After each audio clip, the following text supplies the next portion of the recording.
Friends, आज की class बहुत इंपॉर्टेंट होने वाली है क्योंकि जो एग्जाम में क्वेश्चंस आते हैं उस क्वेश्चंस के ऊपर आज हम बात करने वाले हैं। तो इस वीडियो को लास्ट तक देखना और हाँ, कोई भी क्वेश्चन, कुछ भी मन में सवाल हो तो नीचे कमेंट जरूर करना। देखिए, जो टॉपिक है इस टॉपिक का नाम है अकाउंटिंग स्टैंडर्ड। कई बार एग्जाम में पूछा जाता है कि अकाउंटिंग स्टैंडर्ड होता क्या है। देखिए, अकाउंटिंग स्टैंडर्ड का मतलब क्या है, पॉइंट बी नोटेड, बहुत ध्यान से समझना।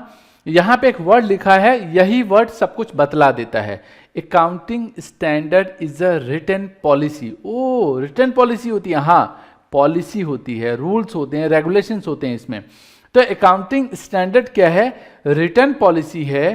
कौन लिखता है या कौन इशू करता है? तो एक्सपर्ट अकाउंटिंग बॉडी। इंडिया में जो एक्सपर्ट अकाउंटिंग बॉडी है उसका नाम है ICAI, the institute of chartered accountant of India.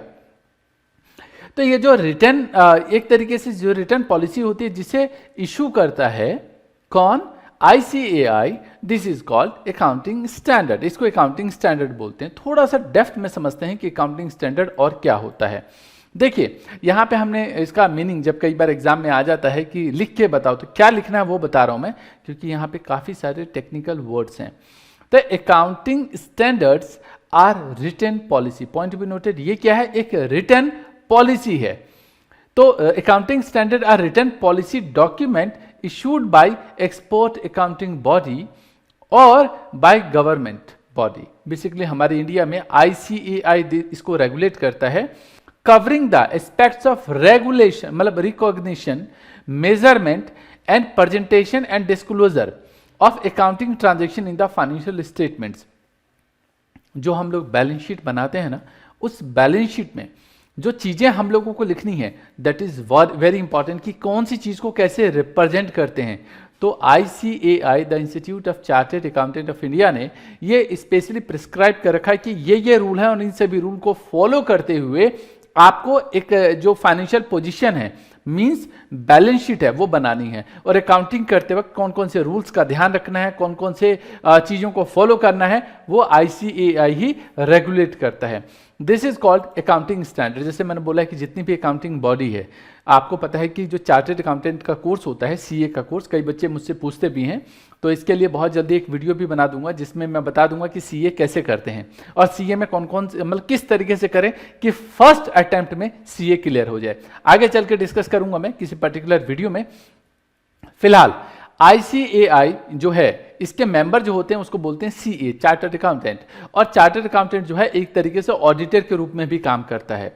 तो जो भी अकाउंटिंग के रूल्स एंड रेगुलेशंस हैं वो CA को बखूबी पता होता है, और नहीं तो जो भी अपडेट आता है उसको पढ़ना होता है। और जो ऑडिटर के तौर पे जो उसको काम करना होता है कि किसी भी कंपनी का, किसी भी इंस्टीट्यूट का, किसी भी बैंक का या किसी भी फर्म का अगर अकाउंटिंग चेक करनी है कि उसने अकाउंटिंग ठीक किया नहीं किए, तो वो सभी ICAI के जो गाइडलाइंस है उस सभी को फॉलो करता है। तो ये कई बार 3 नंबर का क्वेश्चन आता है, इसलिए अच्छी तरीके से इसको याद कर लेना। अगला एक क्वेश्चन आता है कि ठीक है सर, समझ में आ गया, तो now what is the nature of accounting standard, मतलब अकाउंटिंग स्टैंडर्ड का नेचर क्या है भाई, मतलब किस नेचर का अकाउंटिंग स्टैंडर्ड है, मतलब इसका नेचर क्या होता है। जैसे कई बार होता है ना कि जैसे बर्फ का नेचर क्या है, तो आपको पता है बर्फ जो होती है ठंडी होती है, इसका नेचर है। वैसे नेचर ऑफ अकाउंटिंग स्टैंडर्ड क्या है? तो accounting standard lay down, point to be noted, the norms of accounting policies and practices, मतलब कौन कौन सी पॉलिसीज को फॉलो करना है, ये रूल्स है। जैसे स्कूल में जाते हो तो आपको बोला जाता है भाई कि स्कूल का टाइम है, इससे लेट नहीं आना, इतने बजे इंटरवल होगा, इतने मिनट का पीरियड होगा, ये पर्टिकुलरली बताया जाता है ना। छुट्टी लेनी है तो आपको एप्लीकेशन लिखना पड़ेगा, इतने से ज्यादा छुट्टी होगी तो नाम काट दिया जाएगा। इस तरीके की सारी बातें की जाती है। This is called accounting standard lay down the norms of accounting policies and practices. कहने का मतलब है कि सारे के सारे रूल्स होते हैं इसके अंदर। जी हाँ, सारे के सारे रूल्स होते हैं। Now accounting standard aims to bring uniformity in the accounting policy, मतलब सभी जो रूल्स हैं, जैसे स्कूल में रूल बनाए जाते हैं तो वो रूल जो है सबको फॉलो करना होता है। सभी टीचर्स के लिए भी रूल होते हैं, बच्चों के लिए भी रूल होते हैं। सभी टीचर को बताया जाता है कि इतने बजे आना है, इससे लेट आओगे तो हाफ डे लग जाएगा, है ना। या आप भी अगर लेट जाते हो स्कूल से तो बाहर भगा दिया जाता है, ऐसा किया जाता है। तो कभी आपके साथ ऐसा हुआ है कि आप लेट हो गए और स्कूल से भगा दिया हो? नीचे कमेंट में लिख के बताना। भाई मेरे साथ तो वैसे कभी नहीं हुआ ऐसा कि मैं स्कूल टाइम पे कभी लेट गया हूँ, क्योंकि सिंसियर रहा हूँ हमेशा। तो ना तो कभी स्कूल लेट गया हूँ और ना ही कभी स्कूल से भागा हूँ। लेकिन कभी अगर ऐसा हुआ है आपके साथ कि आप स्कूल से भाग आए हो या स्कूल में लेट गए हो तो आपको पनिशमेंट के तौर पे भगा दिया हो घर से कि घर चले जाओ, बताना नीचे कमेंट में। तो यहाँ पे मैं बता रहा था कि अकाउंटिंग स्टैंडर्ड जो है वो एक यूनिफॉर्म मतलब एक तरीके से एक समानता लेके आता है कि हर बंदा इसको फॉलो करेगा। क्योंकि देखो, अगर किसी के लिए रूल अलग हो गया और दूसरे के लिए रूल अलग हो गया तो तरीका समझ में नहीं आएगा। तो इसलिए एक समानता होनी बहुत जरूरी है। तीसरी बात है, accounting standards are formulated after considering the applicable law. क्योंकि हमारी इंडिया में जो लॉ है वो इसमें क्या होता है, चेंजेस होते रहते हैं। तो उस लॉ के अकॉर्डिंग जो है वो इसमें चीज़ें बदलती रहती है। जैसे एग्जाम्पल के तौर पे बताऊं तो पहले कंपनी एक्ट 1956 चलता था, बाद में कंपनी एक्ट चेंज किया गया। अमेंडमेंट बहुत सारी होती हैं, चेंजेस होते रहते हैं, लेकिन फिर कंपनी एक्ट 2013 आया, इसमें बहुत सारे चेंजेस हुए। जब ये रूल आया तो इस रूल के अकॉर्डिंग जो पार्टनरशिप का एक्ट है उसमें भी काफी सारी चीजों में चेंज आया, नंबर ऑफ पार्टनर्स बदल दिए गए। जैसे पहले अभी 12th में आओगे तब पढ़ोगे, पहले ना पार्टनरशिप बिजनेस में मिनिमम 2 और मैक्सिमम 20 होते थे। अब बदल दिया, बोला मिनिमम 2 एंड मैक्सिमम 50 होने चाहिए, है ना। इससे फर्क नहीं पड़ता कि कंपनी कौन सी है। तो वैसे ही इसमें जो लॉ आता है उस लॉ के अकॉर्डिंग चेंजेस होते हैं, मतलब जो भी चेंजेस होते हैं उसके अकॉर्डिंग इसमें चेंजेस करके बता दिए जाते हैं कि ये आप चीजें फॉलो करनी है। जैसे पहले क्या होता था कि गुडविल को बैलेंस शीट में दिखाया जाता था, बाद में 2004 में आया कि गुडविल को बैलेंस शीट में नहीं दिखाओगे, इसको राइट ऑफ कर दो। मतलब आगे बताऊंगा क्या होता है इसका मतलब। आगे है accounting standard are mandatory in nature. जी हां, मतलब अकाउंटिंग स्टैंडर्ड को आपको फॉलो ही करना पड़ेगा। जैसे कई बार होता है कि स्कूल में जो रूल्स बनाए गए वो सबके लिए रूल्स सेम है और फॉलो करने पड़ेंगे, अगर नहीं फॉलो करोगे तो पनिश होगा। ऐसे ही अकाउंटिंग स्टैंडर्ड अगर फॉलो नहीं किया जाता तो उन सभी अकाउंटिंग फर्म्स को पनिश किया जाता है। मतलब उसी के लिए तो ऑडिटिंग होती है। जो अकाउंटेंट मतलब सीए होते हैं वो ऑडिटर के रूप में काम करते हैं, और जो फर्म, कंपनी या इंस्टीट्यूशन उस रूल को नहीं मानता उसके ऊपर पेनल्टी होती है, उसके ऊपर बहुत सारी प्रॉब्लम्स बियर करनी पड़ती है। ये तरीके होते हैं उसमें। और अगला एक क्वेश्चन और बनता है जो एग्जाम में कई बार पूछा जाता है कि objective and utility of accounting standard क्या है। ऑब्जेक्टिव क्या है, मतलब किस पर्पस के लिए आप क्यों पढ़ रहे हो, क्या ऑब्जेक्टिव है आपका पढ़ने का। तो आप कहते हो सर कि अच्छे नंबर लेके आने, इसलिए तो विजयादर सर की क्लासेस ले रहे हैं हम, इतने अच्छे से पढ़ाते हैं तो नंबर लेके आना, अच्छे से नोट्स बनाते हो। ऑब्जेक्टिव क्या है, नोट्स क्यों बनाते हो, ऑब्जेक्टिव क्या है। तो कहोगे सर कि फ्यूचर में जब दोबारा से रिवीजन करने लगेंगे तो अच्छे से रिवाइज कर सकें। तो ऑब्जेक्टिव क्या है, objective and utility of accounting standard, तो improve the reliability and credibility. मतलब एक होना, जैसे समझो कि एक स्कूल का रूल एंड रेगुलेशंस बना दिया जाए तो स्टाफ भी डर के रहेगा, बच्चा भी डर के रहेगा और उसमें विश्वास भी किया जा सकता है। आप ही सोचो किसी का कोई टाइम ही नहीं है, अगर किसी का कोई टाइम नहीं है तो फिर क्या होगा, उस पर विश्वास करना बड़ा मुश्किल है। जैसे एग्जाम्पल के तौर पे आपके बहुत सारे दोस्त होंगे, उसमें से कुछ दोस्त तो ऐसे होंगे जो बिल्कुल टाइम का पक्का होगा। आपने बोल दिया, उसने बोला कि मैं 10 बजे आऊँगा तो 10 बजे से 5 मिनट पहले आ जाएगा। मतलब ऐसा हुआ है, बताना मुझे नीचे कमेंट में, वीडियो रोको और मुझे बताओ कि सर मेरा ये वाला दोस्त है और ये पक्का टाइम का पक्का है।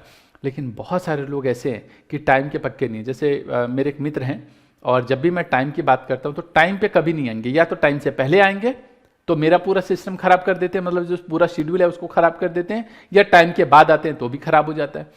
टाइम पे पक्का नहीं आते कभी भी, जनरली टाइम पे आते ही नहीं है, मतलब बाद में ही आएंगे। तो हमें पता है हमारे स्टाफ भी कई बार मान लो ऑफिस में आना है उनको, तो हमें पता है कि 2 घंटे 3 घंटे 2.5 घंटे लेट ही आने हैं उनको। तो इससे क्या होता है, उन पे फेथ टूटा, उन पे विश्वास टूटा कि टाइम के पक्के नहीं है। बाकी इंसान बहुत अच्छे हैं लेकिन टाइम के पक्के नहीं है।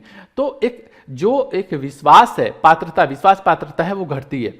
इसलिए अकाउंटिंग स्टैंडर्ड को हम फॉलो करते हैं। दूसरा है हर बंदा उसको फॉलो करे, चाहे वो कोई भी फॉर्म हो, इंडिया में कोई भी फॉर्म हो या इंडियन मतलब फॉरेन कंपनी है लेकिन इंडिया में काम कर रही है तो भी उसको ये रूल फॉलो करना पड़ेगा। एक जैसा रूल फॉलो करेंगे सब। जैसे स्कूल में कैसे एक यूनिफॉर्म पहन के जाते हो तो हर बंदा एक जैसा दिखता है ना, अलग नहीं दिखता। वही बात यहाँ पे भी है कि एक समानता दिखनी चाहिए। अगला है reduce the chances of manipulations and frauds. मतलब कई बार क्या होता है कि फ्रॉड्स हो जाए, किसने कोई घपला कर लिया, वो अकाउंटिंग में होता ही है आपको। बहुत सारे लोग क्या हैं कि टैक्स बचाने के चक्कर में कैश में ले लेते हैं पेमेंट, बैंक से लेते नहीं है। अब कैश का रिकॉर्ड तो होता नहीं है ना, लेकिन बैंक में जो आता है उसके रिकॉर्ड्स होते हैं तो उसके हिसाब से टैक्स लगता है। तो reduce the chances of manipulations. और सबसे बड़ा बात, जो ऑडिटर लोग होते हैं उनको हेल्प करना कि ये रूल है, ये तरीके हैं, ये फॉलो करने हैं आपको। तो होप सो डियर, जो आज मैंने क्वेश्चंस बताए, जितने भी क्वेश्चंस बताए, सबसे पहले बताया अकाउंटिंग स्टैंडर्ड क्या होता है, काफ़ी इंपॉर्टेंट क्वेश्चन है, एग्जाम में आता है। दूसरा मीनिंग ऑफ अकाउंटिंग, ये 3 नंबर में आएगा तो आप इसको लिख सकते हो, 1 नंबर में आए तो 1 लाइन में लिख लेना इसको। नेचर और अगला है ऑब्जेक्टिव। ये सारे क्वेश्चन काफ़ी इंपॉर्टेंट है। इसी के साथ डियर ये चैप्टर खत्म होता है, इसमें कोई प्रैक्टिकल क्वेश्चन नहीं है। और मजे की बात बताऊं, अगले वाला चैप्टर करने के बाद उसके बाद प्रैक्टिकल क्वेश्चन चालू हो जाता है। आप लोग बहुत अच्छी तरीके से पढ़ रहे हैं, मेरे पास डेली के डेली मैसेजेस आते हैं, टेलीग्राम में बच्चे जुड़ गए हैं। तो अगर आप नहीं जुड़े हो, नए बच्चे हो और अभी तक नहीं जुड़े हो, तो टेलीग्राम नीचे डिस्क्रिप्शन में लिंक है, वहां जाके आप ज्वाइन कर लो। बहुत कुछ आगे मिलने वाला है, मोटिवेशन तो मिलेगा ही, इसके अलावा कुछ एक्सक्लूसिव चीजें होती हैं जो सिर्फ टेलीग्राम पे मिलता है, यहाँ नहीं आता।